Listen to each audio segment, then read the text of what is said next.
Hello, welcome to Channel B, and I've died and gone to heaven because I'm backstage here at the Specials gig, and I'm joined by Brad and Linville from the Specials here, so it's very exciting. And I was here on Friday night, and got to say, I'm still buzzing from the gig, so I'm so excited I'm coming down to see it. How are you enjoying doing it?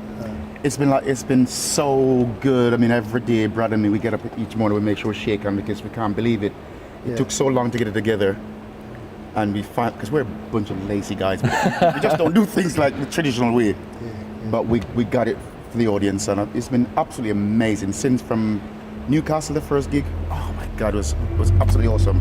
I saw Terry after the gig, and I said, you know, you're looking happy on stage, and you all look like you're really thoroughly enjoying yourself. Is it as much fun as I think even Terry breaks a smile. So a lot of people have actually been sort of, opening books on it and saying, which number is he going to break a smile in, if he breaks a smile at all. And stuff. But it actually has, because I see the other side of it when he comes up to the riser sometimes, and he goes, it's going well. Yeah, right. Now, I don't want to get too serious here, but I used to do a radio show and used to get a lot of bands on, and they always said you were their influence. But the other night, watching you perform, it was really weird seeing that whole thing of black and white people being together on the stage, producing that music. And did you realise at the time how important that was?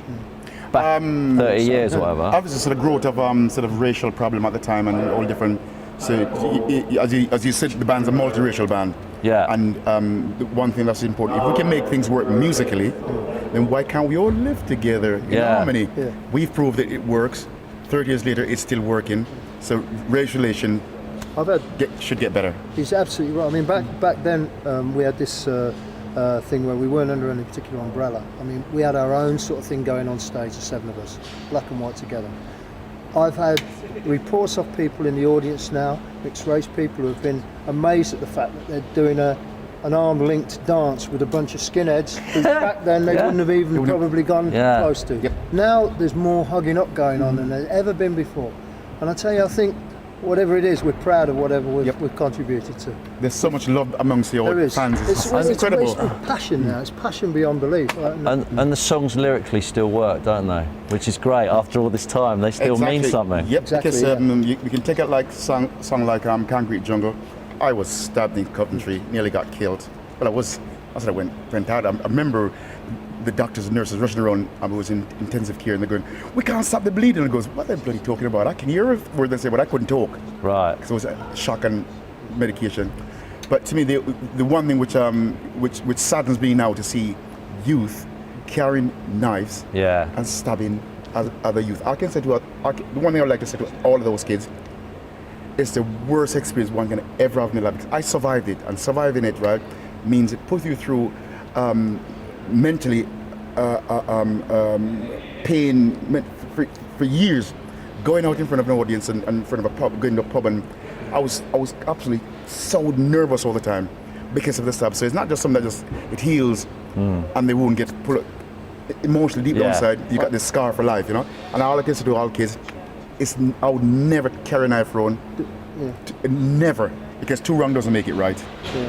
The way this guy's carried all that with him, all the 30 years that, I've been in touch with him, but coming back and doing this again, I'd say don't have a stab at someone, have a stab at music, because that's where it all is, man. This is what's kept us together. Having a stab at music again. Exactly. But I've had to wait 30 years for this, 30 years I had to wait for this. We're a bunch of very lazy guys. Every day for 30 years. I still love it. Just very quickly, because I've got to do your riser thing before we go on stage. I'm going to do some drumming, which is good, because I can't drum. You didn't know I was a top drummer, did you? Oh yeah, I am now. Wicked number one. It's the man. When that phone call came through that you decided to get it all back together again, was it a quick decision for you all? Well, I had a phone call from Terry. Well, I had a phone call from you, I'm not sure. So we went to a cafe and... We met at the cafe at I think you phoned me up, right? And we went down there, and Terry and Limbo was down there. The moment I saw Terry there, I thought, of course Limbo, because we've been talking, but when I saw Terry was on board, I was on board. Yeah. Because, I didn't know how Terry was feeling at the time. And all I can say is that Terry is feeling a lot better since we did this than he was in November 2007 when they got in touch with me. And that I keep saying this all the time, but that means as much to me as anything else.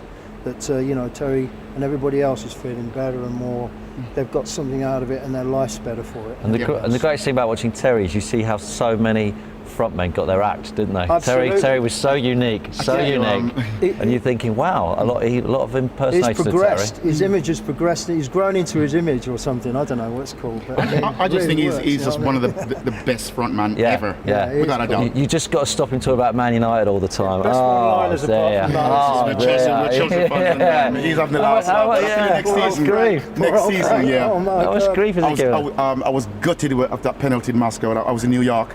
I rushed out the bar going, yes, we could, Yeah, this yeah. everybody going, oh, I thought, what happened? Oh my God. Well, we've got a tripart of Chelsea supporters here, so that's... Come on, you Blues. Makes it Come on, even Blues. better. Automatic Listen, qualification. guys, Yeah. thanks so much. And I'm going to be Thanks at the for gig having us. tonight, and I'll be like Cheers, I was the other night, right down the front there, Okay, moon cheers. stomping. Okay. Well, I'll be watching, mate. I'll be watching. Yeah, I'll be I looking will. for I will. cues. Yeah. I've still got it. I've I'm still talking got of it. cues. We're Yeah, going to do the do job. Really cool. Get on with that. All right. Okay, man. Cheers, Linville. Cheers, Top mate. man. Thanks a lot. Top man.